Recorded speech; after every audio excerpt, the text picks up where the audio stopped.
Magtitimbang tayo ngayon mga ka-farmers sa ating mga fatteners na pinapakain natin ng Bimig Premium. So kami po, dress weight or carcass po yung pagbenta namin. Hindi po kami nagbibenta ng live. Pero ngayon, magtimbang tayo ng live dahil meron po tayong ititirang mga inahinin. So bali, 7 inahinin po mga ka-farmers ang ititira natin. Magkapatid po mga ka-farmers. Bali, 16 po sila.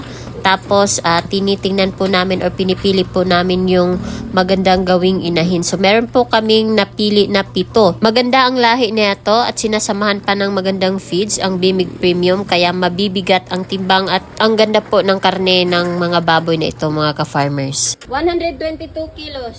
Yan.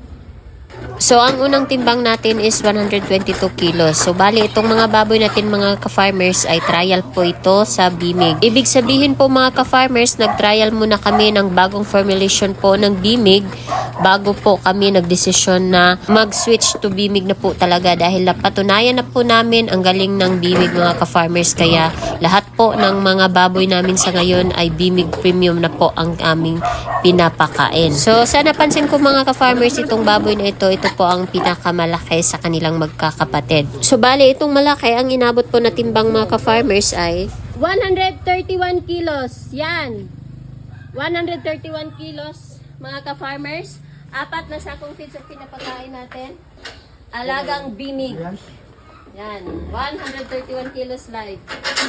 Ang 4 na sakong feeds mga ka-farmers, 1 sakong starter, 2 sakong grower, at 1 sakong finisher. So pareho lang po sa paraan namin, ng Brand X pa yung ginagamit namin mga ka-farmers.